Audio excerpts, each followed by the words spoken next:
Wednesday 3. We're in Wednesday 1.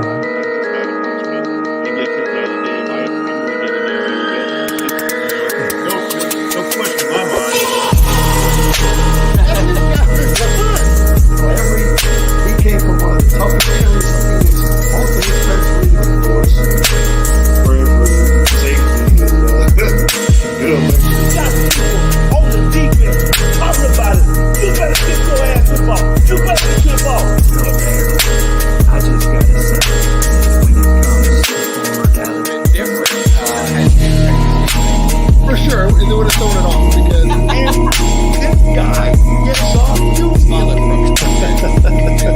And then I go to bed every night like, G man, I promise you that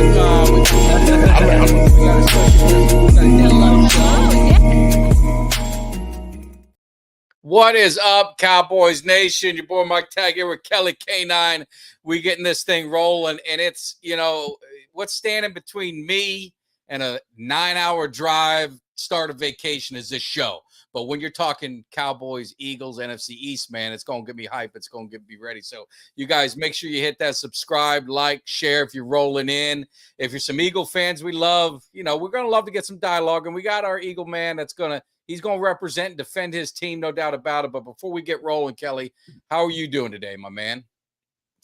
I'm doing pretty good, man. I'm not going on a long vacation, but it's a weekend, so I'm going up. Kind of got a little family reunion thing this weekend with my family, and so that's going to be fun. Looking forward to that. We're gonna actually celebrate like the 4th of July a little bit early the weekend before, so we're gonna drink alcohol in excess and blow shit up. So I mean, what better way to celebrate family than it's fireworks, family, and I think I said fuckery the other day. That's the 3 of So no, it's gonna be good. So before we get going, the contest is you're finishing the last week. So again, I want to spread the word again. If you guys have an opportunity for a VIP experience in training camp 2024, flying out to Oxnard, all expenses paid. All you got to do is just go into the website. I'll put it in the chat. You log in. There are some restrictions, for some stupid reason on gambling, it is restricted in a few states. So if your state is not one of them, I'm sorry about that. Florida's not one, believe it or not. Even though we legalized sports betting and stuff like that, they still don't have everything in there. So it's definitely an opportunity to get out there. And like I said, I want, and I know Kelly does, we want someone from the cave representing, and that way they can be our boots on the ground and kind of get everything rolling, give us a little flavor of it. So make sure if you guys haven't already to check that out. So did I cover that, Kelly? I think you covered it. You covered it nice. You got the bases covered. Well, let's get this thing rolling, and we're going to be bringing one of our good friends. He's an Eagle, but he's a good friend, man. We can be a friendly rivalry until we play each other. But my man Smitty, how's it going, my man? How's it going? no, it's blessed, man. You know what I'm saying? Blessed to be on here, man. To, chill with y'all guys again, man. Back again, man. Yeah. No, we're well, yeah, it's good to have you back. I mean, we can, I think we've shown in the cave that there can be rivals and some smack talk with a mutual respect. I mean, I will say that the flag behind you offends me, but listen, I know you, man, and I know you. This one? No, it couldn't be this one. No, it couldn't be that flag. It couldn't be this one, could it? It couldn't be these, could it? No. All of the above, man. All of the above. Hold on. That one ring really offends me. It wouldn't be this hat with it. It wouldn't be this hat with it. You know what I'm saying? This Super Bowl year NFC Championship hat. It wouldn't be this one, would it? All right, we're gonna get into it, but Smitty, just let everybody know. I know you're streaming on your channel, so hey, if you guys are Cowboy fans, I like subscribing to great content. Smitty, he's got definitely one of the best, good insight, and I like to go behind enemy lines and hear what he's got to say. So my Cowboy fans, this is the guy you want to subscribe to if you're looking for some behind enemy lines content. So where can they all find you? If you're looking for me on YouTube, you can find me at 4133 the podcast. I'm putting out good content every day, man. I'm live 4 times a week, so you can catch me there at 4133 the podcast. And if you're lazy and don't want to come to YouTube and you stuck on Twitter, you can find me at Smitty Eagle 373. I live stream into the regular season on Twitter. You can catch all the live streams there too. Yeah, and we do the live stream, and these lazy guys got to get over to YouTube for you and me, and they got to hit that subscribe. I mean, that's the only way you help us out. It don't cost you nothing, but that's the way to get things rolling. So let's get started. So the year, we're not going to go back into the whole year, but the Eagles kind of, they didn't finish the way I'm sure you hoped. Dallas fans, sure the hell that playoffs didn't finish the way we hoped, and the season didn't end the way I think both of us were very disappointed in how things shaped up. So kind of reset where you were when the season ended and kind of where you're at today. Did you get kind of over it? Are you still pissed off? Are you still concerned, or are you kind of buying back in that you guys did enough in the offseason to really get you back where you need to be? All right. So end of the season, after the debacle in Tampa, I was very upset.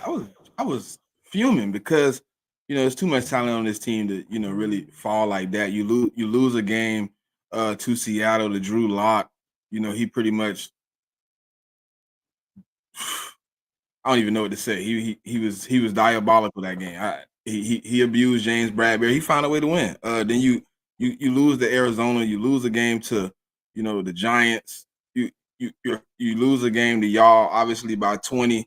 We lose by 23 to those guys in San Francisco. So we got off the trails. Like we was 10-1 going into that San Francisco game. I was still not excited though because it didn't look how I wanted it to look. It looked a little shaky. It looked a little just we winning because we got the better talent on the field. And I know you don't win football games like that for long, right? So we end up in a situation where coaching just wasn't to the T, performance went to the T, execution went to the T. It just wasn't a good product on the field for 17 weeks. People want to say, oh, y'all was 10-1. I'm like, it really wasn't good. Those 11 weeks we was winning either. It just wasn't well. You know what I'm saying? We just didn't look good. It wasn't to the standard, as we would say, right? So going into the off season, I thought it was things we needed to do 100%. Obviously, I didn't think we would address running back. Obviously, didn't think that was going to happen. So I thought Swift would be back in the building, but to replace Swift with Saquon Barkley is obviously something to be excited about to see, change.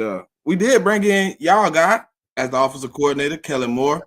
Well, how do you feel about that? And don't be lying because I know you were shit talking him when he was with the Cowboys, laughing at us at some of the right, Kelly. Come on, Kelly. No. You know that I didn't kill.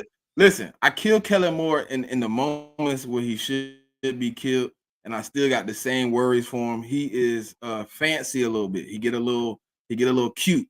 Up 15, up 20, and you still got the quarterback back there throwing the ball when it's not necessary. So I'm still the same. I'm still as I was when he was with the Cowboys. I think he made a lot of bad mistakes, even though Dak Prescott had to take the blame. It was Kellen Moore. He obviously didn't put the best position when you should have Zeke and Pollard running the ball in that Jags game in 2022. You know what I'm saying? Y'all are up. It's no need for Dak to still be throwing y'all up double digits in the fourth quarter. It should have been run game. So I'm hoping he has learned from his mistakes, but that is my biggest problem. But I know one thing. We won't be 3rd and 3 with an all-out blitz calling 4 verticals. I bet that much. I'll bet that much. At least he gonna call some.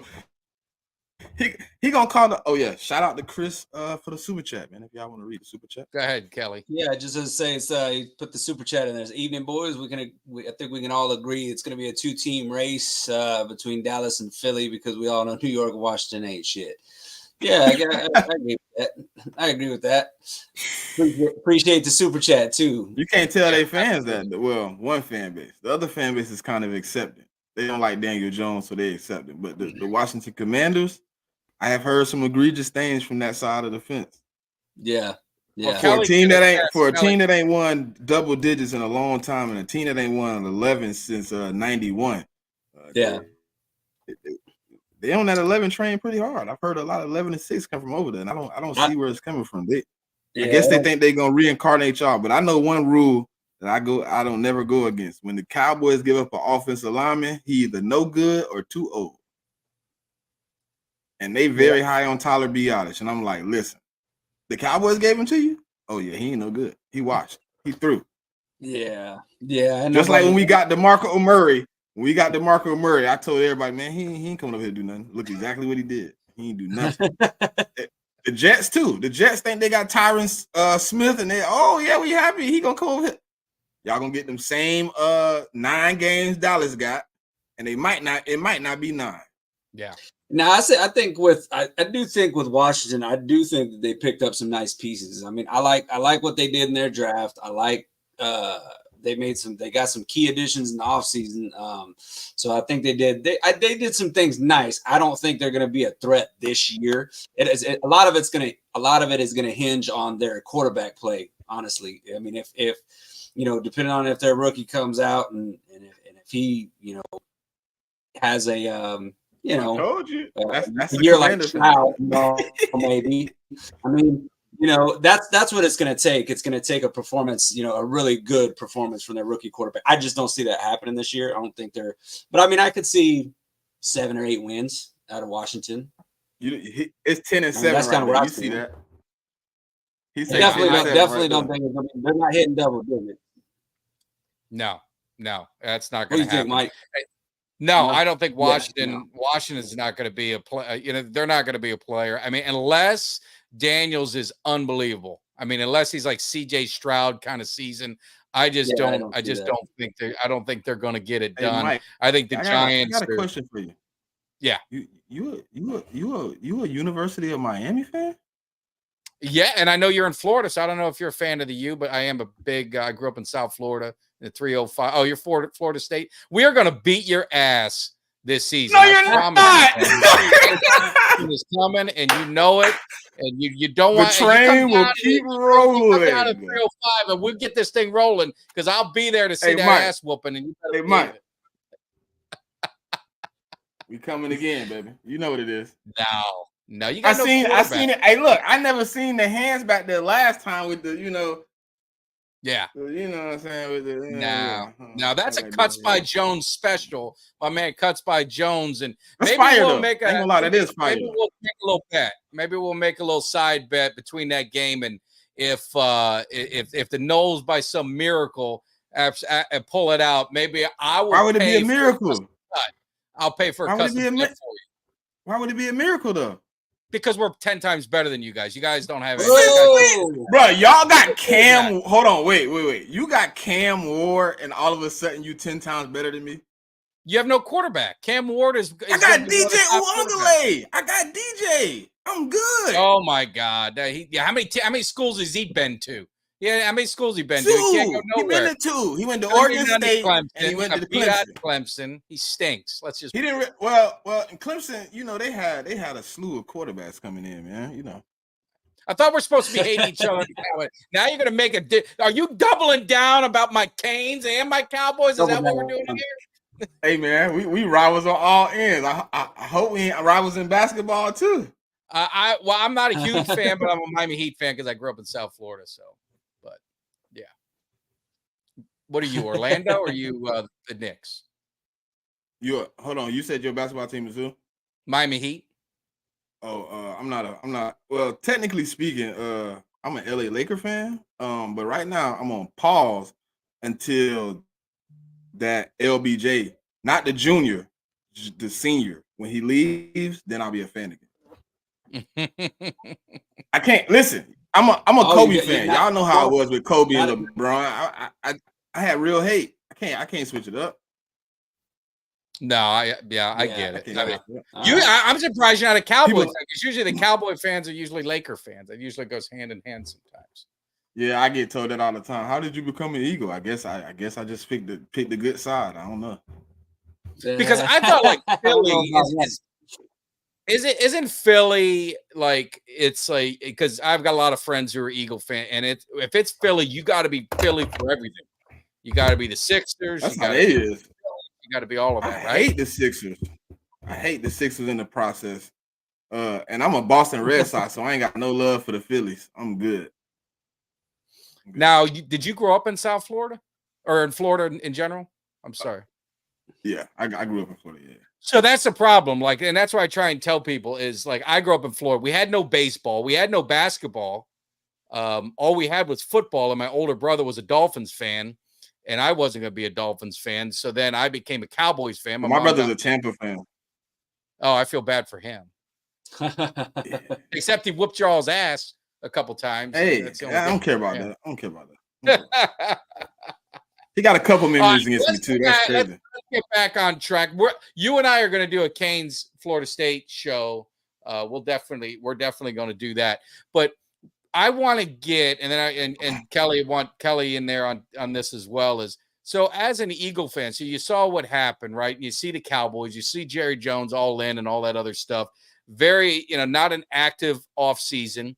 I thought we had a pretty decent draft, filled some needs, but again, the pressure is going to be on our draft picks. The guys that we even got last year got to step up. So, I mean, what was your honest observation? You see what's going on with Dak and CD. I mean, what's your thoughts of the Cowboys offseason? I don't like how y'all wait, man. I think, I don't know about the Dak situation, right? I'm kind of in between, right? Because I believe if he's asking for what he's asking for, it's a little bit out of the range of really what he's earned. I don't like pocket watching, so I don't like to tell somebody what they're worth, right? But I think CD Lamb should definitely have been taken care of. I don't think all these other guys should be in front of CD. CD Lamb has put in his work. He showed his worth. I think Jerry them should. I mean, I don't know what the holdup is. Y'all might could tell me more on the insides of why they haven't paid these guys. But I really do believe CD Lamb should have been paid in the lines of before any of these other guys like Justin Jefferson and them. I don't think we should have had the opportunity to pay AJ Brown and Devontae Smith before y'all had the opportunity to pay CD Lamb. I don't know what the holdup is, but I know that holding up, the price is going up. So I believe it should have been some moves made. And then I know y'all are very good at drafting, right? I know y'all are pretty good on the inside. Y'all don't really believe in bringing in too many pieces. But I think y'all could have helped yourself by bringing in a little bit of things from the outside world. But we will see, because y'all are always pretty good at not bringing in too many free agents, but still being able to be a 10-plus win team. So that is that. But I think y'all should have paid CD. I don't know what it looks like when you try to pay him later. If you let is there another receiver that has to get paid? Isn't Tyreek Hill trying to deal also right now? I don't know if he was trying to work a deal. I saw he said he was going to retire after his contract, but that could be leverage. I mean, but Justin Jefferson. But I know at the beginning of the offseason he wanted to be highest paid, and then Justin Jefferson is now highest paid. So I'm just looking at it like, is CD Lamb gonna come out and want to break the bank, or is he gonna give the team friendly deal? Because how it seems, he wants the money. It doesn't seem like he's trying to be team friendly right now. He wants to get paid. No. And Kelly, tell him the Cowboys philosophy. Tell him the Cowboys philosophy this offseason. You're well in tune with the Cowboys. Oh yeah, come on, Kelly. Break it down. I mean, we're all in. I mean, we're all in. Come on, we're all in. You know what? We're all in suspense, waiting for Jerry to fucking do something. Is what we're all in, man. I agree. I think we draft well. So I never really criticize, moves made in the draft, but I feel like the Cowboys just have really leaned so heavily on the draft that now that I feel like they've gotten almost cocky with it, to where they're like, we don't even need free agents anymore. Like, you have to find that middle ground to where it's like, okay, we may not need all of them. Like, you can't go out and snag them all. You can't get everybody. It seems like every time there's a free agent, everybody in Cowboys Nation wants them. Like, let's get this guy. You can't do that, but you can get some of these guys, And I feel like one of our weaknesses right now is running back position. I think the running back position is weak. I don't like that running back room at all. Zeke doesn't really move the needle for me in terms of him coming back. I mean, I like him as a teammate. I like him as a guy who can be a leader, a veteran presence, a good run blocker, but there was running backs out there to be had, and they weren't going for like really high price tags. So the Cowboys could have afforded themselves at least to get a good running back, to where it's like, all right, we know we got a guy that, fourth quarter, you're trying to run the clock out. We got a guy that we can just feed the ball. Like, I don't feel like we got that on the roster right now. I feel like we've got some question marks there. So, our philosophy is just to wait until the waiting thing too. That's what they've been doing. They did that with Dak when the Philly went out and gave Carson Wentz his deal. They got in before Dak Prescott did. And then there was a couple other quarterbacks that both got signed before Dak did, and that price just kept going up. Now they're doing that with CeeDee Lamb. Dak Prescott, I have no idea what they're doing, what they're thinking, or what they're going to do with him. I still feel like they're moving. It feels like Dak ain't going to be a Cowboy. I mean, the thing is, though, is if they move on from Dak, one, they better have a plan in place because life without a quarterback in the NFL is I know. I'm here. Hey, world, how you doing? Right? How you doing? So I'm sitting there looking at it and like, look, if Dak Prescott hits the free agency market, something's going to break the bank for him. I mean, you saw Kirk Cousins, the deal that he got.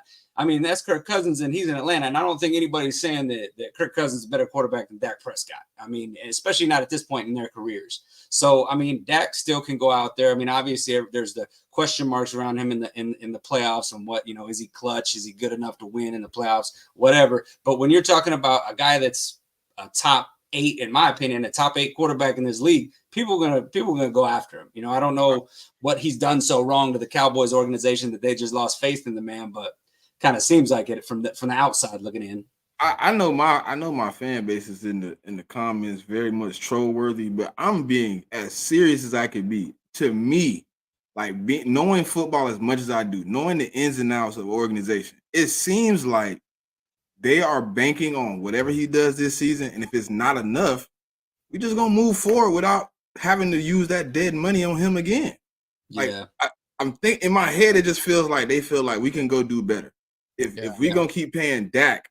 And I told some people like that I talked to them like Dak Prescott to me, he's good enough. If he stays on the team, you're never getting a top quarter. You're never going to get in the top picks to get a top quarterback.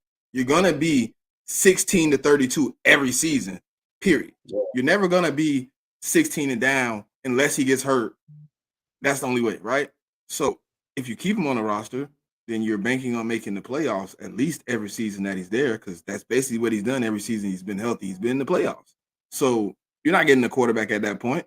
So are you believing in Trey Lance? Are you believing in No, we're not believing in Cooper Rush. Cooper Rush.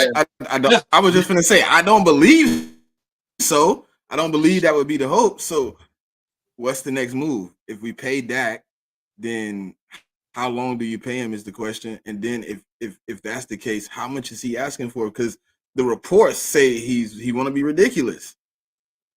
But you just got. I mean, Trevor Lawrence signed for 57. He's averaging like 50, 70. It's all in the guaranteed money. But that's what the quarterbacks are paying. And I just laugh because now the owners are talking about maybe there's talk of there needs to be a salary cap on the quarterback. But the owners are the ones who are doing this. They're all paying these guys. They got to police themselves. But the only thing that would get me frustrated, and I'm a Cowboys fan. I've been a fan before Dak. I'll be a fan after Dak. If they really do not believe that Dak Prescott could get them to the Super Bowl, then I would rather move on and get something in return. Now it's too late. I mean, you're not going to get anything. If he plays out his last year, he's going to be a free agent. They can't franchise him. He's going to test the market. And the Cowboys, I know what they're going to do. If they do that, their play is going to be, we had to sign CD, we have to sign this, and we have to sign that. So it got too expensive. So that's going to be their out. That's going to be their out to the fan base. But I see these other teams. I see you guys signed Hurts. Then you got, you signed Brown. You signed the God. Why am I forgetting the Devontae Smith? You sign these guys. So I mean, I see other teams doing it. I don't know what the Cowboys are doing. You know what I mean?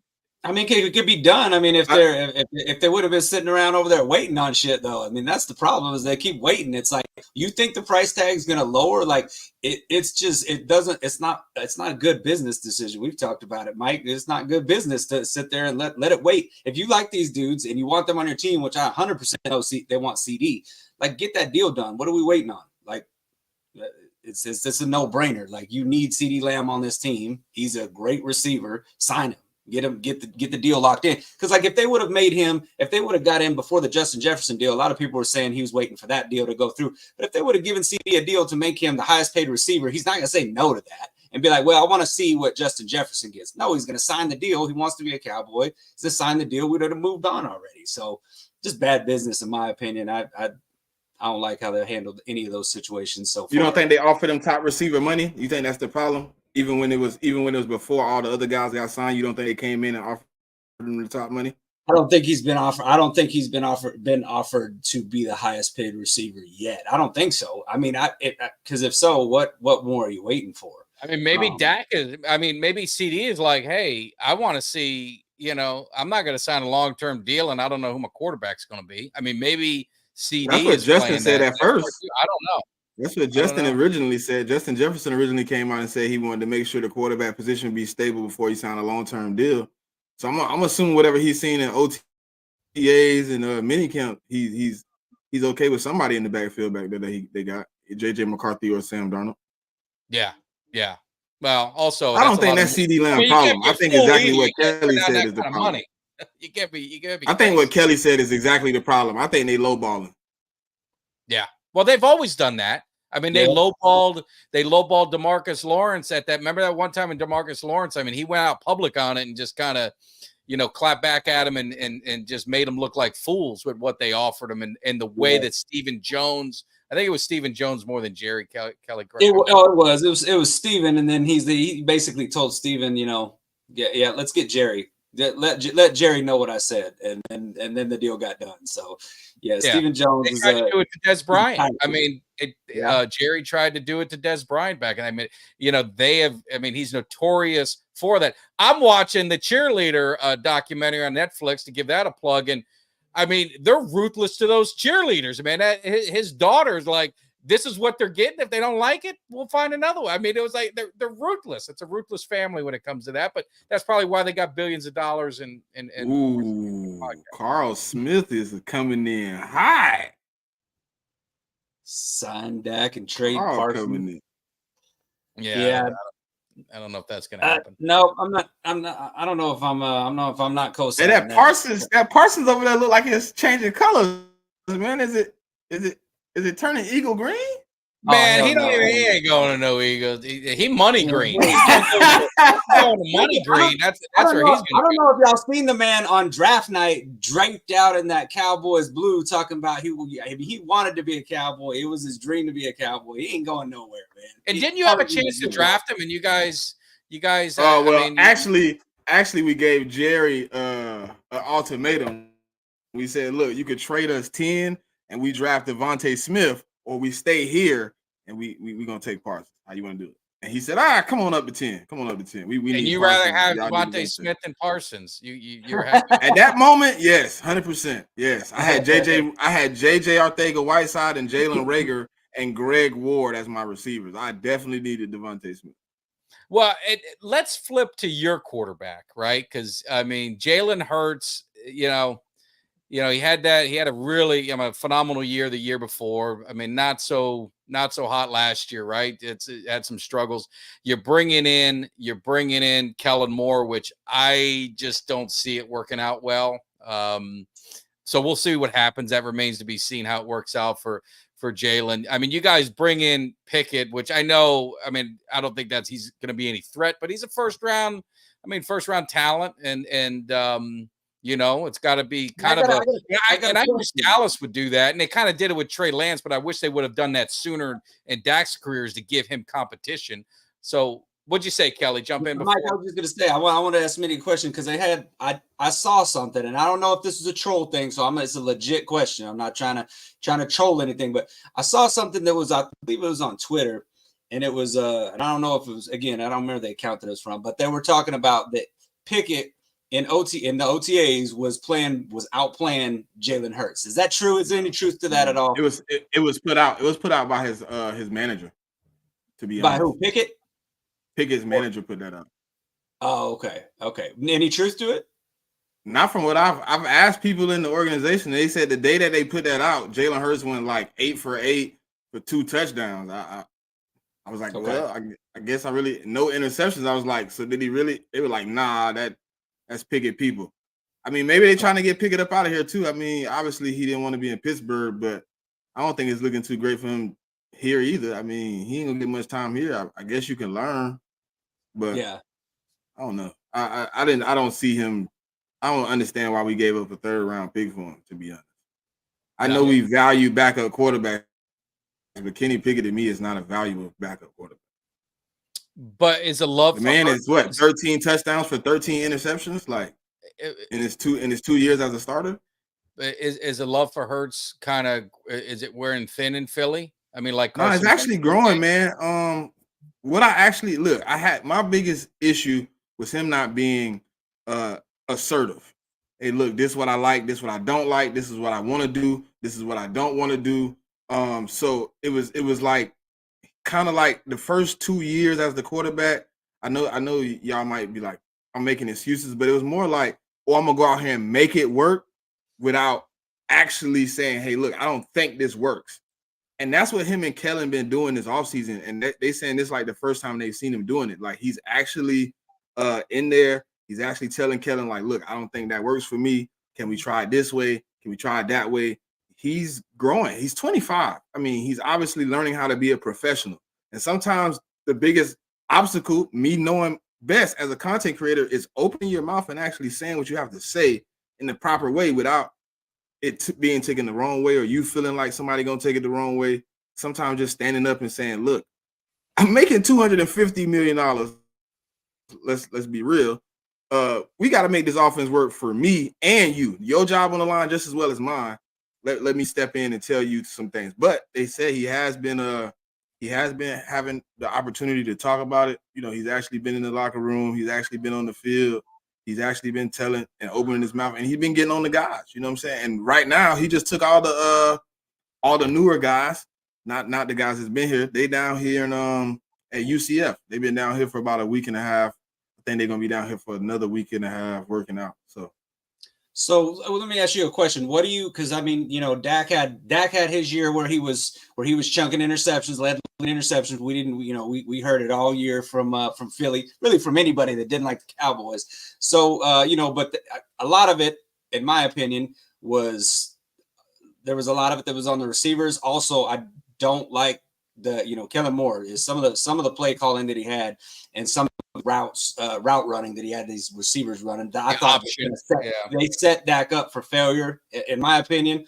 What do you contribute to what do you attribute Hurts's last year? He had a little bit of an interception problem last year. What do you attribute that to? Okay, so I don't make excuses. You know that. So first off, as a quarterback, you have to have a short memory, got to be quick. You can't get flustered because things isn't going your way, and you can't force. You know what I mean? A lot of his interceptions for me came in moments where teams are blitzing, teams are all out blitzing. There's no answer. And instead of him just scrolling out, throwing it in the dirt outside the pocket, he flushes it to AJ, he flushes it to Devontae, he putting the ball in a bad spot. It turns into turnovers, right? So I felt like last year, a lot of the incompetency on the offense just not being good, things not being drawn up properly, him being in an uncomfortable situation, what I just talked about, not speaking up, saying, hey, look, this doesn't work, that doesn't work, we need to do this better. He started getting frustrated. He would throw interceptions. You know, it's always going to be the batted ball interception or whatever, but that counts. It happens, right? But a lot of it came from just him being frustrated, man, him doing things uncharacteristic in moments where you could tell he's flustered. You see his face right there. That's how he looking. After he throw the interception, he just got his head down. He's like, I knew that was like, you know, you ever seen somebody like, and you kind of look in the eyes and it's kind of like, I knew that was going to happen. That's kind of like what I see when he throw the interception. Like, I knew that was going to happen, but he called it, so I did it. And yeah, I think that's Dak's face. That's the face we're used to seeing over there. Yeah, we've seen that blank in the playoffs. But so let me ask you a question now. On kind of moving on to you guys as head coach. So just not too long ago, something caught my attention because you know sometimes people can say something without actually saying it. Jalen Hurts was asked about Nick Sirianni, and let's just say he didn't give a ringing endorsement. In fact, what he said, I mean, to me, reading what he said, it just didn't sound like he. I mean, he could find any way to make a positive about Nick Sirianni, but what he said didn't sound like a ringing endorsement of your head coach. Is there anything there? Is there some drama going on between Hurts and Sirianni? Because drama, right? I don't know. It's okay. So anybody getting a new job, they asked him like, what is Nick Sirianni doing? And like, to me, it was more like he was confused. Like, are you asking me, is he being a head coach? Like, he's a head coach. Like, what is he supposed to be doing? It was more like the first part of it was like, and then they circled back and was like, so what is he been doing in his new job? And he's like what? Like he was confused. So the answer was kind of like offset, and it kind of like threw me off. But I feel like Nick Sirianni is adjusting to something he hadn't had to do. Like he hadn't had to sit with the defense in prior years. He's in defensive meetings. He's in offensive meetings. He's trying to learn how to be a head coach and not just be a head coach that's responsible for the offense. He is now having to be responsible for 53 instead of however many you have on the offensive side of the ball, right? So maybe when Jalen was asked a question, to me, it felt like he was just thrown off because you asked him like, how is your head coach being a head coach better now that he's not in control of the offense? It's like he probably hasn't even adjusted that because we've only been together a few days. We haven't had the opportunity to really see what he does, as a head coach. He hasn't had the opportunity to really get around. Like Mike McCarthy is the offensive play caller. Asking them in OTAs last year, like, oh, how's Mike McCarthy been doing so far? Like, how's he been? Is he a better coach now that Kellen Moore is gone? It's like, he's still the head coach. He's just doing his job. Like, yeah, he's calling the plays. We don't really know yet. We haven't seen what he's going to be able to do. Like, now you ask Jalen Hurts this more close. Like, let's say after we went through like training camp and things of that nature, then maybe he gives you a better answer because he's actually seen Nick Sirianni do what he needs to do. Right now, it's just free for all. We just figuring it out. We just, hey, throw a few guys out here. Let's run a few sets. We teaching, we learning, but it's not really nothing crazy. You know what I mean? So I think I understand what you said, Mike, because I was a little upset. Like, Jalen, you could have said anything. You were just like, yeah, he's the head coach or whatever. He's doing whatever. Like, he's here. Well, did you? I mean, the coach though. Did you? I mean, there was a lot of people wanting him. A lot in Philly. And the thing I'll give Philly fans, and this is the one thing I'll give them, and I know we got some in the chat and they're talking their shit, but the one thing I give Philly fans, man, they have no patience. I mean, they will cut somebody. They want their head. They want him out of here. And it seemed like, Sirianni, the love fest was off in 1 year. And someone had to pay the price. Someone had to pay the price, and the fans wanted his head. And are you fine with him coming back, or you had no, did you want him? Because we wanted heads to roll after the coordinators actually took the fall on for the Eagles this last year. But then you get more. So I don't know. I still think you guys didn't help yourself. But okay, so I don't know, like with Nick Sirianni, right? Like I feel like I want to punch him, right? Y'all gonna kill me, right? But I feel like he's the perfect mesh for Jalen Hurts. Jalen Hurts is so even keel. He's so no high, no low, just always like even. You need somebody that's sometimes animated, right? So I do like Nick Sirianni, and I do like him as a CEO. I'm glad he's coming back as just a CEO. I know y'all don't trust Kellen Moore. Obviously, y'all got y'all gripe with him. He was in that blue with the star for a long time. He made y'all very upset at moments. I've heard y'all spew him. So like, I kind of wanted to see like where he was at, right? So I want to see. Smitty, this is what I want you to just remember, Mike and Kelly, when this happens. You are just cruising down the field, getting ready to, dominate the game, and he wants to do a double reverse after you just running. Saquon's running all over him. Then he wants to do a double reverse, minus 20 yards, out of field goal range, out of anything, end the drive, and you're gonna see. I need Jeff Stoutland to step in and be like, run the ball. Damn it, we running it again. Listen, I got one. I got one even better. The last play that Kellen Moore called for the Dallas Cowboys, where Zeke lines up at fucking center. I've never seen such a. I swear to God, that right there should have that man fucking banned from calling plays ever again. I saw that shit. I swear I was about to throw something at my TV. I was about to be one of them dudes on YouTube, man, or punching his TV, man. I'm like, what the fuck? Yeah, but look, I think Nick Sirianni, right? I think him being a CEO is a great opportunity for him to be a coach. I think that's where he's going to thrive at the most.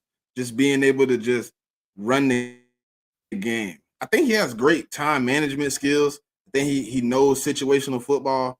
He knows when to go for it, when not. He has that. He's not what's your boy?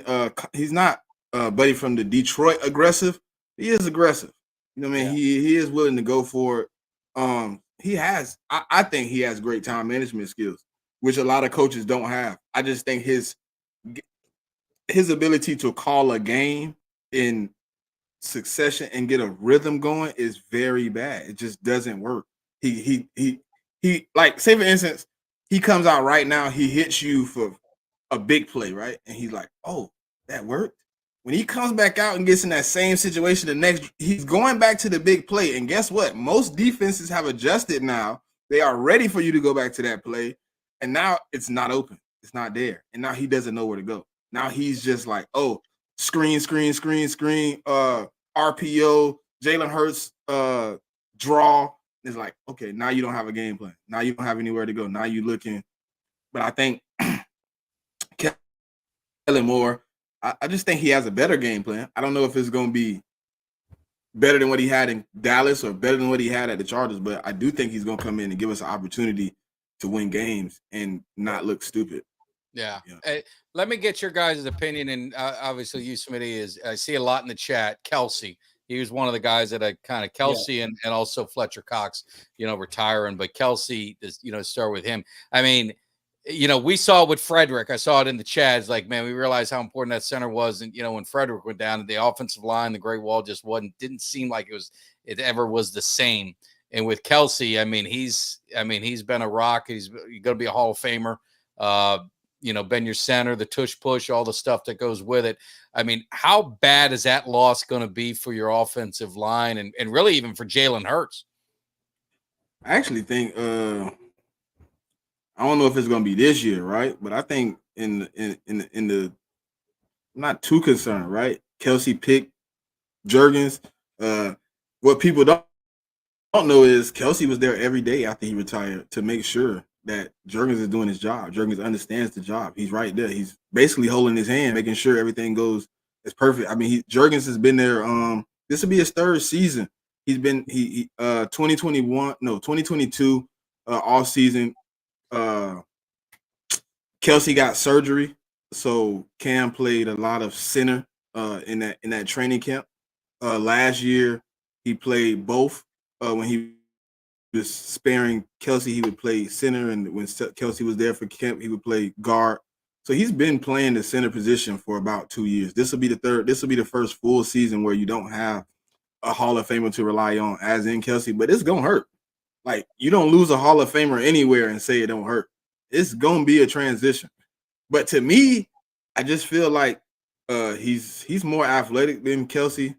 He's just gonna have to learn the position. He's gonna have to get in the groove, because Kelsey wasn't always Kelsey either, right? So if I do have faith in anybody, it's Jeff Stoutland. So Jeff Stoutland, if he tells me that he's prepared and ready to go, I'm gonna believe it.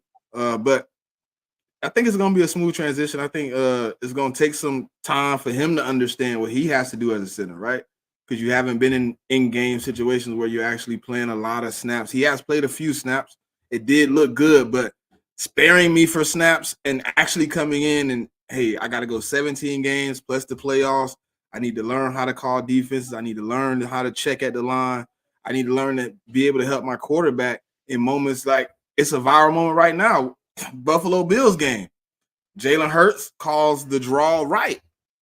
Kelsey literally turns around and says, no, we're going left. He doesn't say left, but he says no.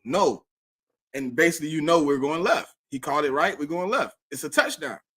Can Jurgens come in and give that same type of quality play? Can he come in and be able to, on both sides of the ball, be good? But Kelsey did handpick him. Stoutland did handpick him. So, but he is not Kelsey. He's not Kelsey. We don't know what it's going to be. But honestly, I hope the snap is a little bit better, because Kelsey, Jesus Christ, he throwing it like it's coming out of a shotgun back there.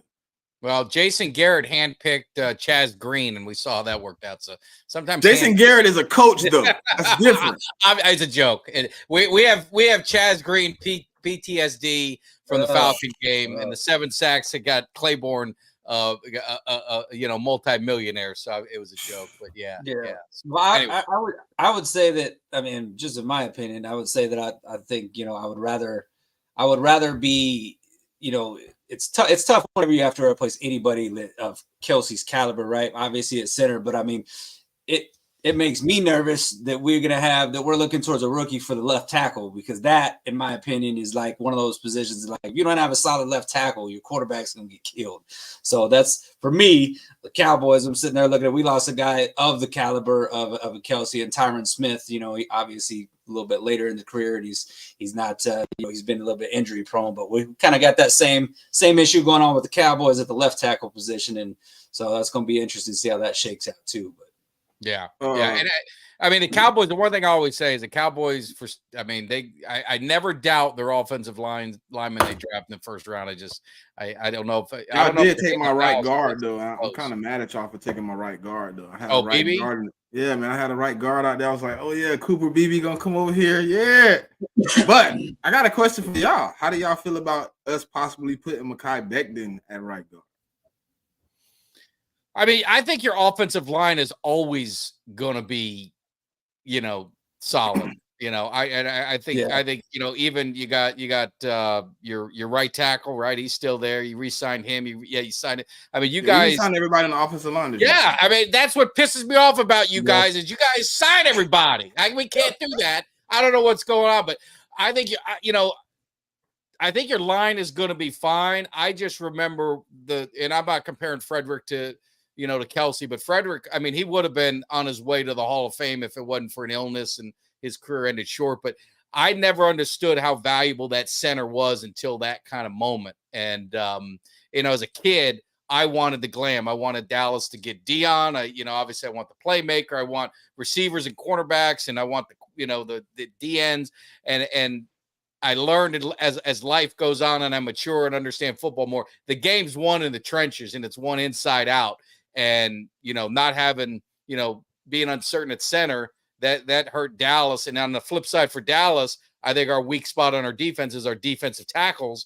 So, we've got some concerns at our defensive tackle as well. And our center, Beebe's probably going to be our center. Maybe I think we got a couple guys that might have something to say about it, but we've got some issues, in our gut as well with the center position. So it's going to be interesting. But Vegas, it's what I tell people. Vegas puts up a lot of buildings, and they're not stupid. And I think Vegas has Dallas and Philly. I think the over-under is 10.5, and I think they're like a dead heat there. Dallas might have had a slight edge at one point, maybe a flip back. I'm not sure. But then the other thing was, if you look at the games, Dallas and Philly, everyone's talking about this gauntlet of a schedule that these teams have in the East. Dallas is favored in 14 of the 17 games right now. Now, obviously, it could change as the year goes on.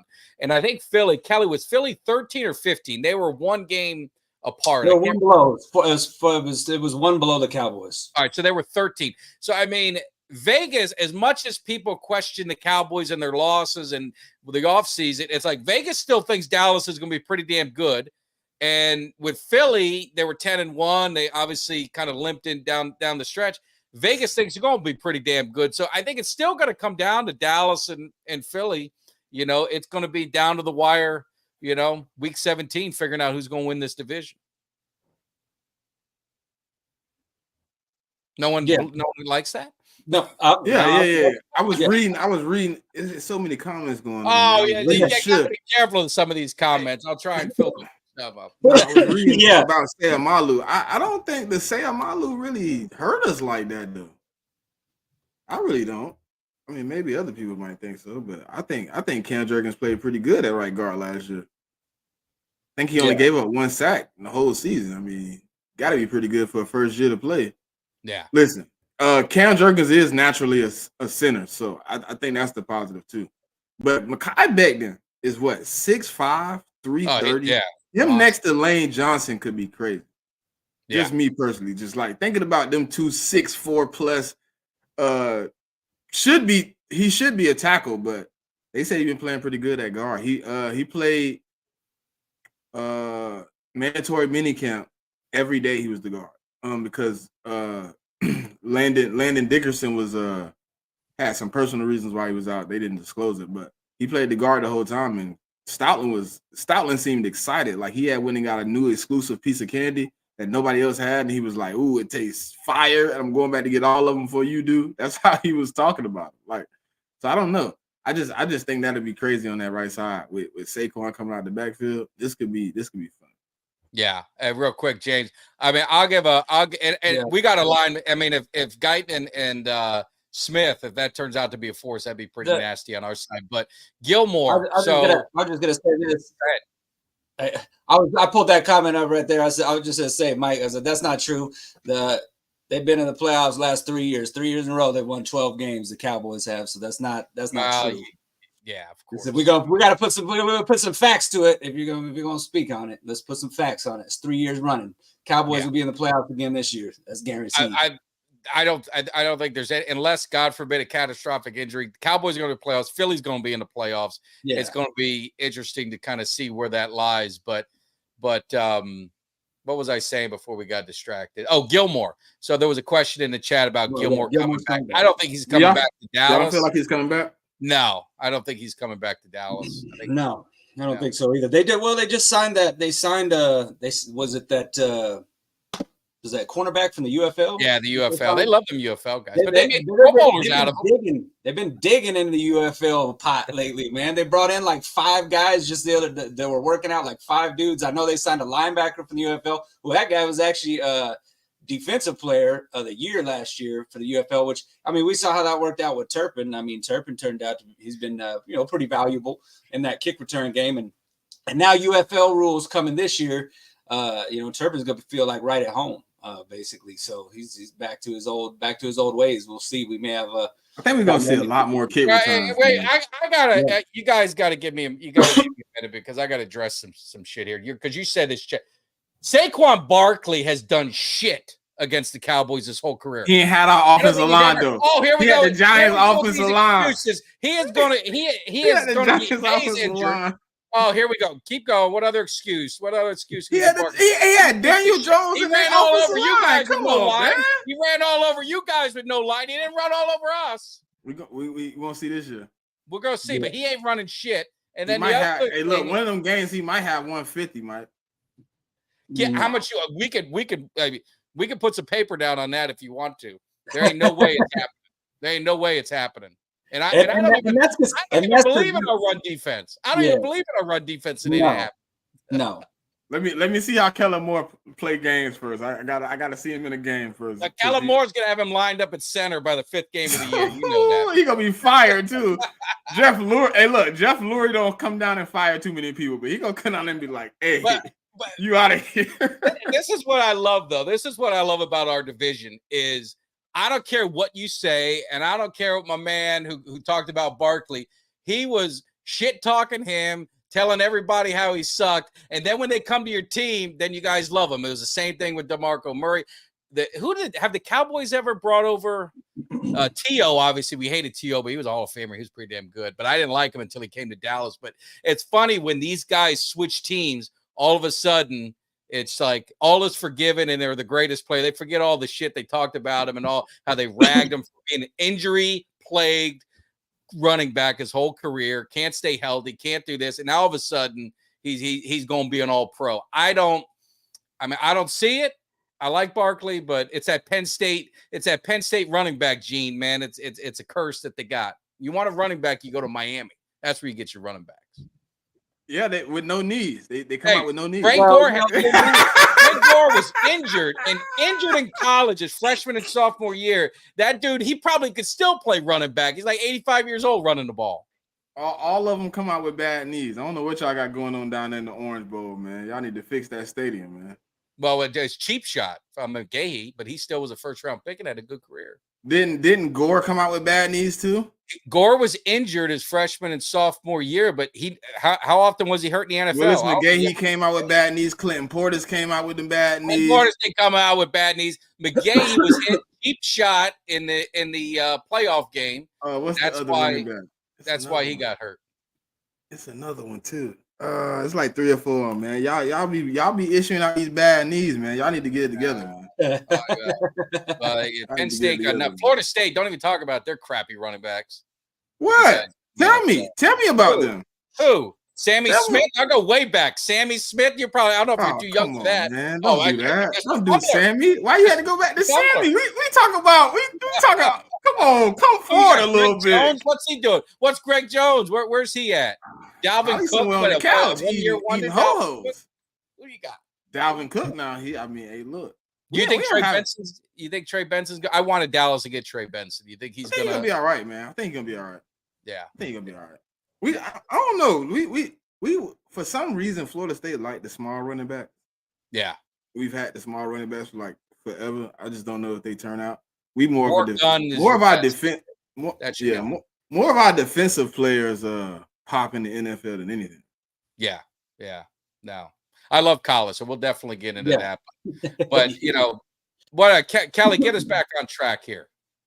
No, I'm reading the chat, man. You guys are going on, and I'm hearing y'all going on about got the college. I'm over here reading the chat. The chat's keeping it entertaining myself too. The consensus is that they don't think the Cowboys are going to win 12 games, but I mean, Man, y'all are 12. Listen, they might well change y'all name to 12-5, man. Y'all just might well be 12-5. That's all y'all do. It's the 12-5 era right now, man. I mean, Yeah. you know, It might be obviously, over with though, man. That I had 11. I You're got right. I got Dallas 11-6. Kelly and I did the too early prediction. I think I was 11-6. Kelly, were you? 10 Did and you have 7. 12 or 10? You were 10 and 7. 10-7. You were 10 and 10-7. 7. We both had splitting against Philly, Philly. with all due respect. And Smitty, you think you're going to split, or you think you're going to sweep the Cowboys? I want the sweep, but it's probably gonna be a split. I want to I sweep. I was looking back on that, and it's been a long time since it's been a while since either one of these teams swept. Swept. We've been splitting it for a while. I mean, I need yeah, to sweep. so it's been a while. So I don't foresee a sweep by either side. Yeah. I think And it's I was needed. there when we beat the hell out of you. This is the disappointing part. There's a slim chance, not a slim chance. There's actually a pretty more than a 50-50 chance I am not going to be at the Dallas Philly game. Now, I've been to probably the last 5 years, and these eyes, I've seen Dallas Philly play probably 7 or 8 times in my lifetime. Never walked out of the stadium disappointed. These eyes have never seen us lose. I think I remember you saying this before. You said this No. before. But Yeah. we did. But you said you're not going to Dallas? You're not going to I Dallas? don't know. I don't know if I'm going to be able to go because I think we have a game. I think is that the week before Atlanta, or I think there's something going on where it's hard for me to do back-to-back games, and I think that one is falling into it. So I'm going to be disappointed if I don't make it. Now, I'm going to try. I haven't gotten rid of my tickets. I'm kind of holding them in case emergency break glass. If the Cowboy Nation needs your boy to get in that Learjet and fly out there, then I'll go ahead and do it because we got to beat you. I do not want to lose to Philly at AT&T. But look, man, what we got to do, man, we can work this out. We can figure it out. Man, I want to go to Dallas. I'll figure something out with you. You know, you right down the street. You know, we can figure it out. Well, we'll have a conversation. We'll have a conversation about it. Maybe we can do it. I can change your luck at AT&T. I went to the Cowboy Philly game years ago. How old are you? 35. You're probably too young. It was when you guys signed our kicker, Chris Bonio, and it was like a Monday night. I was little, game. but I remember it. And you guys are beating us. You guys are beating us the whole game. And my buddy was an Eagle fan, and he's singing the "Fly Eagle Fly" chant. He's waving his towel. He's doing all this stuff, and I'm just like sitting there, just waiting. I was waiting for the moment, and finally, Aikman came back. We got a couple touchdowns. I think it was like Anthony Miller was he was like our main receiver. I think Irvin might have been hurt or something like that. But anyway, Anthony Miller scored, and then you guys went down the field, and then the botch kick, and everyone around just ambushed my friend. And I was like, he was getting all he's ready to fight everyone. I said, look, man, I said, you dished it out. I had to hear your mouth for 58 minutes talking your shit. You're going to have to just ease up, and you're going to have to do the walk of shame, down to the parking lot. I would hate that walk. He was I a good would really sport. hate that walk. But you know what would feel better walking it, and I won. I walk it. Absolutely. They might jump me though. I don't know. Y'all fans. No, I tell you what, I've been to the games, and the funniest thing I'll say is, and if I went to a Philly game, I don't know if it's true, but let's say they're maniacs up there, they want to kill people. When you go to a Dallas game, the Philly fans there, I don't know if it's because they're out of their element, and I sincerely mean this, they're the nicest, at least the people I've been around, I sat at a table and we were just kind of shit talking and having good talk smack. There was no issues. And even at the game, there was no, now I know alcohol is going to, play a part in some of this stuff with some of these people, but I've never came across a Philly fan at the game that was a complete asshole that you just, so I know they're there, but at least I haven't come across one. It was funny, but the funny thing was Kelly and I had, because I always want to find Eagle players to get on the show, former players, and talk about the rivalry. So I found one who played in Tampa, but he played in Philly, Ian Beckles, and he has a radio show and stuff. So I reached out to him. He came on, and I was playing the game that I had went to and then I was kind of reliving it. And sure as shit, he was on the field, and he was the offensive lineman that year. And they do a cutaway of his face, and it was priceless. And he didn't know I was going to play it, and I played it for him. He said that was the worst loss in his not even professional, any career, because he was they were dominating us, and he was dominating. I think it was who was it? Casillas, was he going up against, Kelly? I can't remember. But it was Casillas and Led or somebody. He was dominating him, and they lost that way, man. He said it just crushed him. But it was good stories. Good stories. I love the Eagle Cowboy rivalry. It's one of the better ones in the NFL as far as history. It's been a lot, even though we own it. I mean, we killed you guys so many years, but Hey, I saw somebody in the chat, and they said that that the Cowboys, that we're down bad, and that our standard is now just beating Philly at home. And I'll just tell you like that. I don't know what Cowboys fans you're talking to. I love to beat the Eagles because that's our rivalry. But I mean, as far as the standard is to beat the Cowboys, I mean, I don't know about y'all, but I ain't never seen our fucking head coach put on a beat Philly t-shirt. I mean, y'all's fucking standard. Y'all always, if Philly, it's a big thing. I remember they made the Dallas coffin that one year. Coffin, only to get y'all's asses whooped at home. I mean, come on now. Don't tell me the standards. The standard in Dallas is always to win a ring. We got 5 of them. I know it's been a long ass time. I'm not sit there and keep bumping about the 5. It's been a long ass time, but there's still 5 of them sitting there. But the standard is always to win a ring, man. I mean, that's, it's a rivalry. Of course we like beating the Eagles, just like y'all like beating us.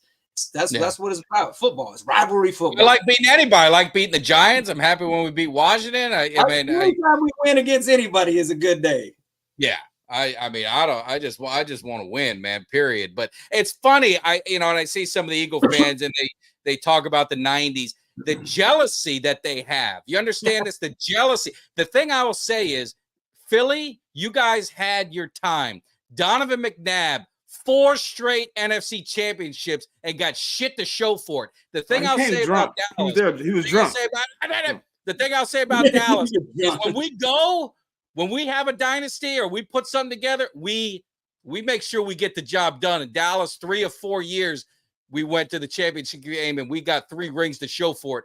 Philly don't have that. They got 1 ring. Dust that bitch off all you can and hold on to it tightly, because you ain't gonna see another one for a long time. It ain't dusty. Ain't seen another one. It's very dusty. Very dusty. How many quarterbacks moved? Name a player that's on your team. But Brandon Graham is the only player. What other players on that team from that Super Bowl team? Who else is there? Lane How many Johnson. guys you got? Lane Johnson's still here. What? Two guys. You got 2 guys on your team? No. You're 2 quarterbacks removed. You had Nick Foles. You went to win. Nick Foles was never the starter. You better be thankful he was there, because Carson Wentz wasn't going to get you. He wasn't the starter though.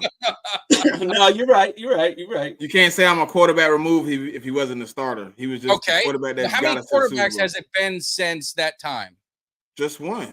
Carson Wentz and then Jalen. I mean, Carson Wentz was already quarterback in 2017. So Nick Jalen Foles played the next year for you guys. No, but he came in for the playoffs. He had the same scenario that happened in 2017, happened in 2018. Carson Wentz goes down the last 4 or 5 weeks of the season, and he played that. And then the next year we traded him. How long can the Eagle fans ride this ring? How long you ride 1 ring for? How long are we gonna ride it for? We coming back. What you mean? Just wondering I want to know what the standard is, because I witnessed 3 Super Bowl championships. I didn't say 5. I witnessed 3. So you're saying 1 is better than 3. Like, so if you never see another one and I never see another one, I mean, what's better? This is what I said. Better than 1? So you said you've seen 3, right? I'm I've not seen saying 3. me seeing my 1 is better than you seeing your 3, but It is? there is no. Oh. But there Yeah, is I'm not- parts of your fan base have seen none. Oh, my son is one of them. I know that. Yeah, I don't talk to y'all, the older cats that I seen some of y'all Super Bowls. So I'm like, I seen them. But for me, like, I'm like, bro, you 25, you didn't see any of their Super Bowls. You literally seen none of the success that the Cowboys. You inherited success. It's your dad's success. It's not your success. Like when I talk to older guys, I can't say nothing. I'm 1-3 in the Super Bowl. It's kind of embarrassing. I mean, I got a losing record, but I'm coming back though. And next, look, I'm gonna be on here like this. I'm gonna be on here with the. All right, now. The last here, I was 20 years old when the Cowboys and here's the thing. Here's a funny story about it. So I grew up in South Florida. I moved up to Tampa, where I'm at now, for a job opportunity. I moved up February of 96. Cowboys won the Super Bowl January 96. So I've been in Tampa ever since. The Cowboys haven't been to the Super Bowl since. So I actually, believe it or not, this sick mind of mine sometimes think that I've jinxed the team because they haven't done shit since I moved up here. I almost sometimes like, do I need to move back to South Florida, kind of right the wrong? I don't know. But anyway, I mean, what do you think about it, Kelly, when you hear that? I mean, how long can you hold on to that Super Bowl? I say you hold on it for life, but if you can hold on to that 1, shouldn't I be able to hold on to my 3, right, Kelly? Am I wrong? Man, degrees don't lose valid. So I mean, the Super Bowls don't lose validity either. I don't think so either. I think it's to me. I think it's more the new fan base that's kind of using the rings are old. Yeah, I never heard the rings are old until like a couple years ago. I'm like, all right, Until Philly won one. Because you guys never talked about it because you didn't have one. And then when you get one, then all of a sudden ours are not valid anymore. You think it's because we won one? Oh, absolutely. yeah, because it did that did change. Absolutely. Man. Man. I'll tell you that. Hey, and I'm not going to hate. If I'm in your shoes, if I was a fan of Philly, I would be doing what they do. That's what I would do. Yeah, it definitely. Yeah, I definitely. can't lie. You know what's That changed the narrative. We needed one though. You know what's crazy though? I looked at it because I get there's people that are like, hey, Cowboys how long it's been since we went to the Super Bowl, but I looked it up and it's only been like 12 teams that have won a Super Bowl since the last time the Cowboys, which is less than half the league. Because I mean, you got the Patriots that had that dominant dynasty where they won so many. The Giants won a couple. I mean, it's there's been teams that have won multiple. So I mean, and then there's still, I don't remember how many teams it is. Maybe I had it backwards. Maybe it's 13 teams win, but I know there's still like 12 teams that haven't even never won a Super Bowl. So it still ain't won a Super Bowl. So I mean, hey, winning a Super Bowl is hard, man. It ain't something that's easy to do. I think it's 13 don't got one. I think it's 13 don't got one. 13 don't have them. Yeah, No, they don't. So, And, yeah. And I would ask Show Nuff that the only success the Cowboys have had in the 90s. So are you calling success winning Super Bowls? Because if you're calling success winning Super Bowls, in the 70s, they won 2. They were in 5 in 10 years. They were in almost every championship game. They were in, and that one dude just said he's seen 4, so that means he was alive in the 70s, buddy. Well, 78. I was born, but I'm not going to claim it because I was 2 years old. I mean, what am I going to do? I can't. You don't remember that, Mike? You don't remember that? I mean, if I can add that one to the list and I've seen 4, can I use that or no? You were born the year they won. Nah. Yeah, No, Rick, how old are you, Rick? It's a great argument. It's a great argument. I think the biggest problem for y'all is y'all are in some of the highest. Ain't it like y'all are up there in the top 3 as far as droughts since your last Super Bowl, right? It's you, Washington, and the 49ers, if I'm correct, right? And the Jets. 49ers, that's the only hold that we have on the 49ers. They won it in January 95. We won it in January 96. So I always can throw that back at them and say, hey, you're older. But the thing that Kelly and I were talking about on the show, people don't realize, I mean, I looked up something came up, droughts of not Super Bowls, playoff wins. Do you know the Miami Dolphins haven't won since 2002? 23 years they hadn't won a playoff game. The Raiders, 18 years. The Redskins, I think it was 18 or 30. There's the Pittsburgh Steelers, as great as that organization, haven't won a playoff game in 7 years. I mean, it's hard. And I mean, that's what I was talking about with like hockey and basketball. It's best of 7. NFL, it's hard to win in the postseason. I mean, it is. I mean, you got one shot. And if Dallas played Green Bay 10 times, they beat them 7 or 8 times. Hands down, there's no doubt in my mind they would. And I think the same could be said for if Philly played Tampa 10 times, I think Philly beats them 7 or 8 times. But it only takes one. It only takes one afternoon, and it ends that quickly. That's why sometimes the best teams don't always win in the NFL. That's why you see these Cinderella teams go to the Super Bowl that you're like, man, there's no way that they go, but they just get hot. And that's what I love about the NFL. It's just, that's the cool part about it. Yeah, absolutely. Yeah. And I agree with Cozy Bryant. That's something we can agree on, right? Kelly and Smitty, is that fair to say? We can join forces with that? Excellent comment. No, yeah, because those it's funny because I don't really hear much from either one of those fan bases. I really don't. It's they're very quiet and kind of submissive, right now. I mean, shit, I wouldn't be saying nothing either if Daniel Jones was my quarterback. Yeah. Ain't no way you can sit there as a Giants fan and be happy that dude is lining up under center. Well, Michael, I'm glad I'm not one of those teams anymore. Appreciate Yeah. that. No, these are the ones that are still. Michael put it up there. I'm pretty sure it's accurate. These are the teams that still haven't won one. And you're talking, Bills, Vikings, Browns. My older brother's a Bills fan.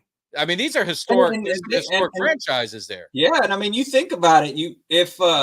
Listen, I bet you. I mean, if you asked any one of those fans from any one of those teams, if you asked any one of them, you said, "Hey, would you take a Super Bowl trophy if it was old? As long as would you take one? And if you could only see one, and you got to talk about that 25 years from now, you could talk about that trophy. The one they'd be, hell yeah, I'll take that damn one Super Bowl. Because I can promise you, I know this. Like I'm with Mike. I seen 3, and I know for a fact.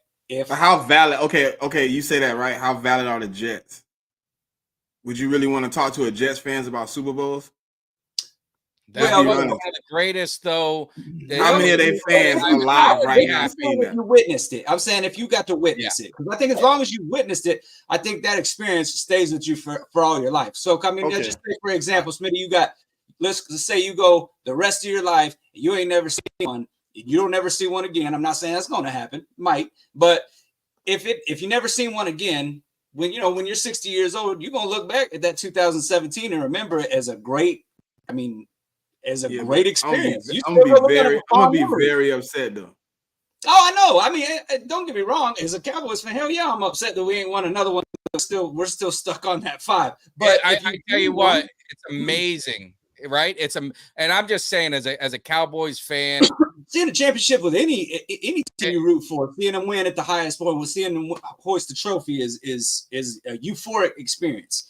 It really is. It's amazing that this team, like this franchise, it blows my mind. I mean, because you really think about, I think of those times, obviously, in the 90s, and then you just saw the downward spiral with Jerry and Jimmy, the separation, and then you went to, Switzer, and then the bad drafts they had, without Jimmy for a long time until Parcells came there. But Dallas has had some teams that were Super Bowl contenders. There's no doubt about it. I mean, there's been probably 3 or 4 years within that time that you're like, dude, this team could contend for a championship, and they would lose in the playoffs the worst possible. I've never seen things happen to a team. It's almost like there's been rumors about Jerry Jones, and he just wanted to win one without Jimmy, and he'd never won another one, and he'd deal with the devil and all that.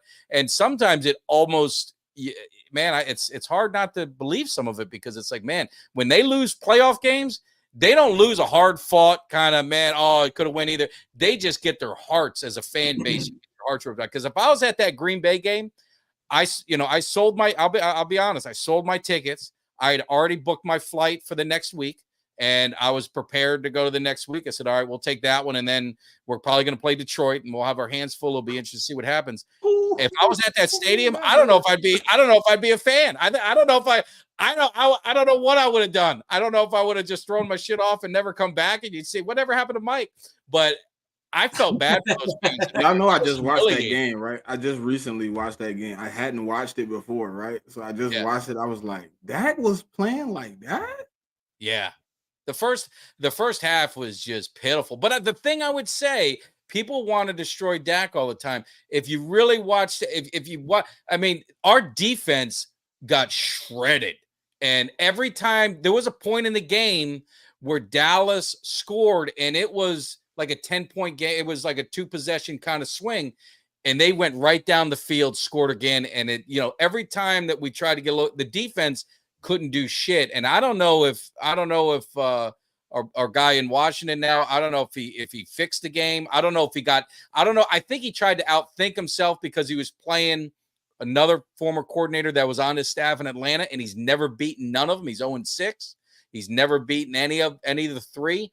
I don't know if he was outthinking himself, but that was not the defense. Kelly, am I wrong? That was the defense that you've seen play. I know they weren't great, but zone and just no. guys. I mean, not in Green, not against Green Bay. That definitely wasn't. But I mean, we talked about it going into the game that the Cowboys defense when they played, that stat that I brought up. Yeah, Mike, they need to get you. Hey, Kelly, you let him get away with this? He bought tickets for the next week. You know what that means. You know what happens when you pre. No, I didn't buy. I have season tickets. So I didn't buy. No, I ain't talking about the ticket to the game. You booked flight tickets. Well, you have to.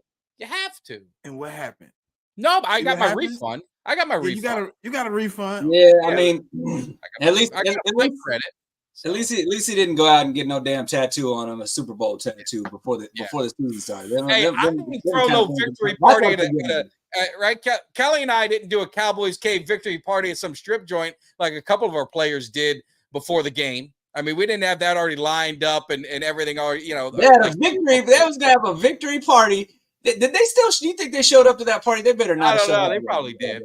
Did. 2 players on the team. Hey, shout out to Doomsday. I got a new member joining the page. Man. Yeah, there we go. Oh, there you go. Throw that up there. Well, can we throw it? Can you throw? There you go. There you go. Yeah. Awesome. Yeah. But no, to answer the question, hell no, that wasn't the defense that I had seen all year, man. I tell you what, I was so pissed off after that game. I wanted Jerry Jones I wanted him to fire Quinn right there. I said I wouldn't even let him back in the building. Are y'all worried about the defense at all? What's that? No, I think this year. I don't know, Kelly. What do you think? I'll let you go first, and then I can. No, this year I'm actually not, because one, Zimmer. I like Zimmer. I like Mike Zimmer. I think that as a defensive coordinator, I think he does things a little bit differently. I like the fact that one, he's going to be down on the field with the players, not up in the booth. I think he's going to have traditional linebackers. We're getting back to having linebackers play linebacker. That was a problem last year. We have guys playing out of spot, guys that are naturally DBs playing linebacker. They're just not big enough and not physical enough. They couldn't shed blocks. So, I like it because I think it's going to be. We're going to have the linebacker play is going to be improved for sure, which I think is going to help the run game. I'm still concerned with the interior of the defensive line. I don't like what we have there right now. Honestly, I don't know what the hell the Cowboys are doing. I figured that would have been one of their signings in the offseason. So who did y'all lose in the middle? We lost to Washington. Hankins? No, well, yeah, Hankins was. No, we lost. Hankins is our deep tackle, and we lost. Yeah. That's our only defensive tackle we lost, and we picked up a couple. And then we drafted a guy. Defensive tackle to me on our defense, I think everything is solid in our defense. Secondary solid. I think our linebackers are definitely going to be an upgrade, but defensive tackle is what's going to keep me up at night. It's the same thing I said about running backs last year for the team. I think defensive tackle, if that could be the Achilles heel, unless they, Mozzie steps up in his second year. I mean, That's the frustrating part with Cowboys, the way the organization is. Like Kelly and I said, you got to hit home runs. You got to hit triples. Your guys have got to show up. We need instant, mileage out of hopefully Overshown. All these guys that we drafted last year and this year, they got to step up or our defense is going to be in trouble, especially up the gut. Yeah. Well, and I don't think anybody's making so he said Quinn turned that defense around, blame him. But I mean, who the hell else would I blame for that shit show that got put on in the playoffs? I mean, that was Dan Quinn's defense out there. That was Dan Quinn's defense that gave up 42 points or 41 points. Now take away, it was 48 total, but I mean, Dak had that pick 6, but I mean, that was absolutely Dan Quinn. He had them playing. I mean, it wasn't the defensive scheme that we had seen all year. They were playing out of position. It was terrible. So absolutely, I blame that all on Quinn. I mean, Well, but Kelly, in, what do you, I in- mean, in the end, it was a total shit show across the board, like completely. I mean, I thought that it was a terrible performance. I mean, it was a bad start from Dak. It was a bad start from CeeDee Lamb. It was a bad start for the defense. Like nobody played well in that game.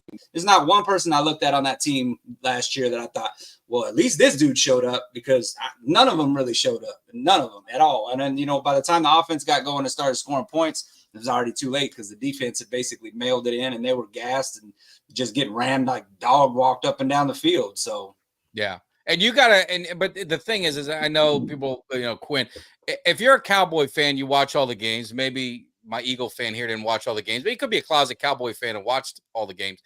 If you saw Dallas play and our offense wasn't rolling off the bat, our defense got shredded and they got bullied and pushed around.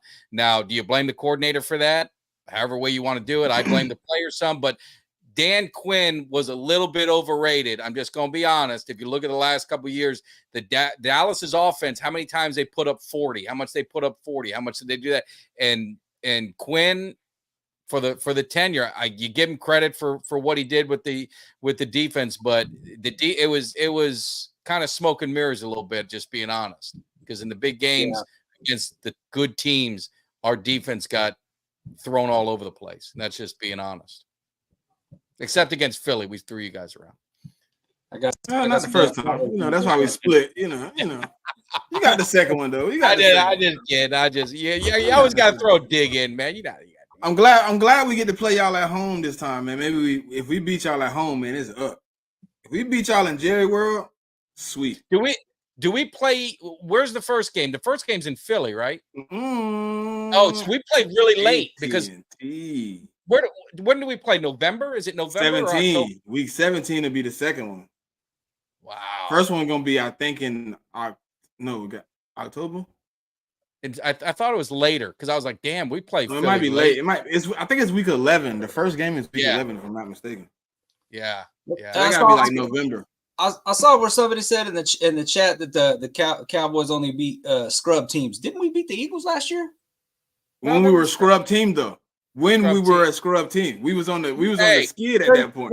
33. Did we beat Detroit? Did we not beat Kelly? You and I were there. Does that y'all cheated? Y'all cheated. We were there. Yeah, they had an eligible receiver. Y'all, come on, man. I watched. Hey, now Smitty, for real. Hey, we were at the game. I heard the PA announce who came in eligible. They had two. They tried to do a sneak, and even the coach. I watched it, and if you watch our defense, they didn't even cover the guy because he wasn't ruled as a receiver. So the play, you never know would have worked out. Now, they redid it, and then we got a penalty. That man could have kicked an extra point and went to overtime. They were getting some momentum, and he wanted to be cocky again, and it didn't work out. But I'm just telling you, there was no... Yeah, I saw somebody in the chat say something about Campbell being a little too aggressive at times. Sometimes you got to play smart, not with your heart. Somebody said that, and I agree with that because, man, I mean, that dude had 3 chances at that, and I mean, it kept going for it. I mean, that's, it is what it is. So the Lions, there was it wasn't all scrub team. The one team in the NFL that can't beat teams over 500, y'all let them get a win. That's crazy. Who's that? The Dolphins. Oh, well, we did. They hadn't beat a team over 500 in 2 years, and y'all let them get their first win. And you know what though? That was again one of those things that when we play teams over 500, our defense didn't show up to those games. And I said our defense was ranked number 5 last year. That was a lot of smoke and mirrors though, because of all the turnovers they got and how we kind of ran up. But when we play teams over a 500 record, teams scored an average of 30 points a game on the Cowboys if they were over a 500 record. So that game, Dak went down the field, got us a score, and then Miami turns right around and comes right back down the field. Defense couldn't get a stop, save their life. So that was my man Twiz. Didn't you guys get the shit beat out of you by Tampa? I mean, didn't you guys get your ass whooped? But we're supposed to, though. We're supposed to lose. Oh, you were supposed to lose that game? Come on, dude. Come on, man. Listen, no AJ. That game was beat up, man. Bullshit. All those AJ guys didn't play. AJ was Jalen was hurt. Like, come on, man. We was bad. We was in a bad situation. Yeah, I you think- know, hey, before we get rolling, man, we're having a Y'all lot was of fun. supposed to win though. We were. were. No, but You were. hey, we're having a lot of fun. We got almost 600 people in here hanging out. Make sure you guys get on YouTube on both channels, hit that like, hit the subscribe. This is what we do, man. We're gonna have fun, and make sure you spread the word for both channels, man. It's a lot of fun. This is what it's all about, man. We can all talk shit in the chat. We can have some fun on here, but it's just, man, it's the off season. We're bored as hell with no football, so this is definitely a fun way to pass the time. Now I'll leave you. I got to wrap it up soon because your boy's got to get up at 4 a.m. to drive 9 hours. But what I wanted to say was the interesting thing. This is how dynamics can change, how narratives can change. If you look at Jalen Hurts, now don't get all mad, but these are factual things. Jalen Hurts in the playoffs got absolutely annihilated twice by the Buccaneers. He beat Daniel Jones. He beat a running back playing quarterback, and he lost to, Mahomes. You can't hate on that. But he's 2-3 in the playoffs. But because that 1 year he got to play Daniel Jones and obviously the force, running back, and you can't hate on it. You don't, like I said, I never apologize who you got to play in the playoffs, but it's not like my man Jalen Hurts is just lighting it up in the playoffs, right? I mean, am I wrong? Yeah, you could use that narrative, right? And then we'll say history repeats itself because both of those playoff games he played hurt too.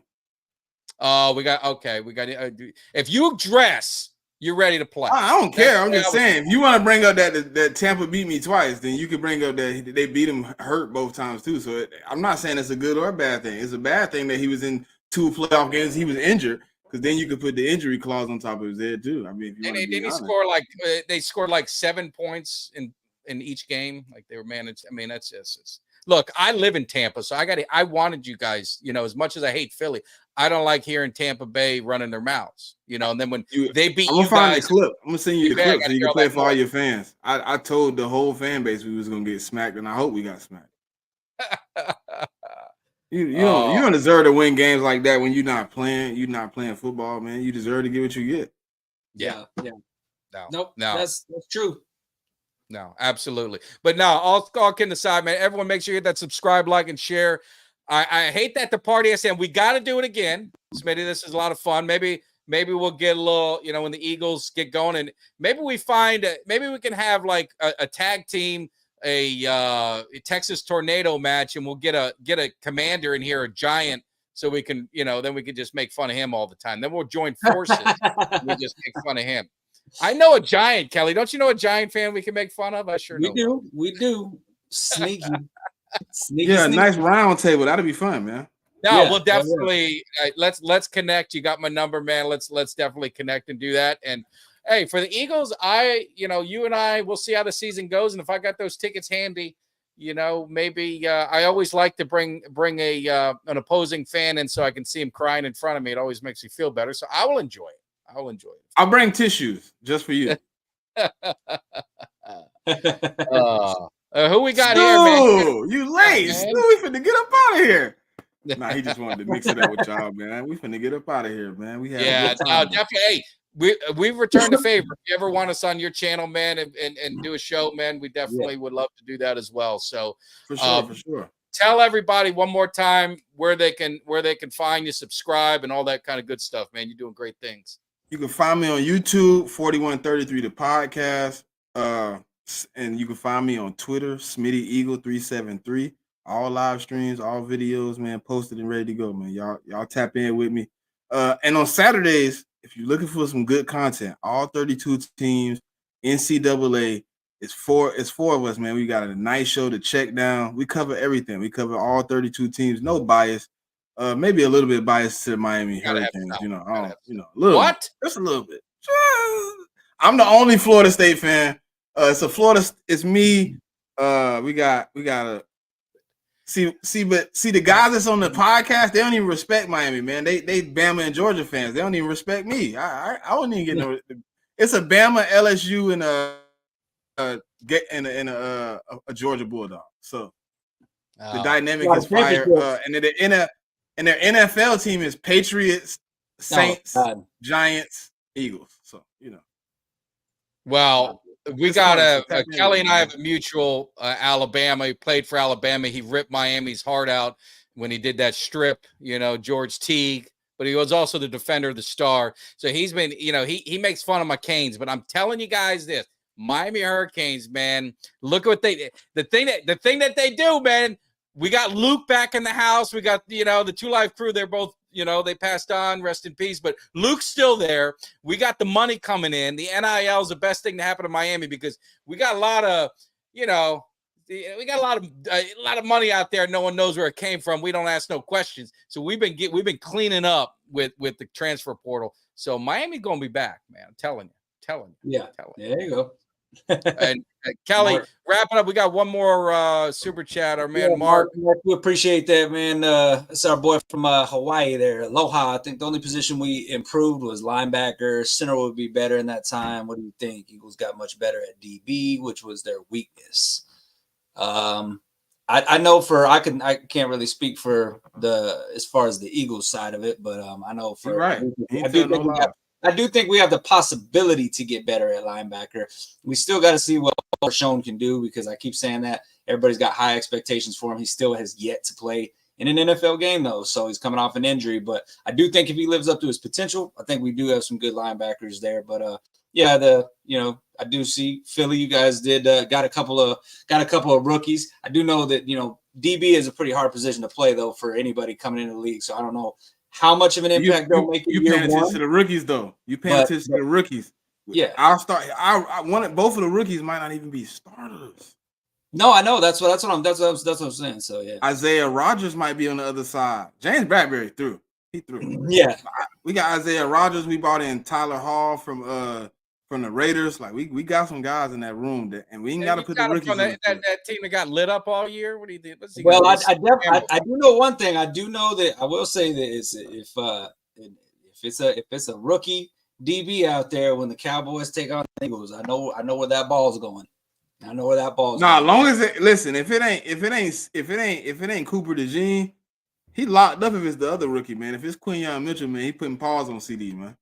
No. I've seen so many cornerbacks, of these cornerbacks. If you want to talk about the biggest position of bust in the first round, it's cornerback to me. And I don't have the stats to prove it. I'm just going off my mind. But I have seen so many cornerbacks that were supposed to be all world, and we lived with one for a while that we traded up for.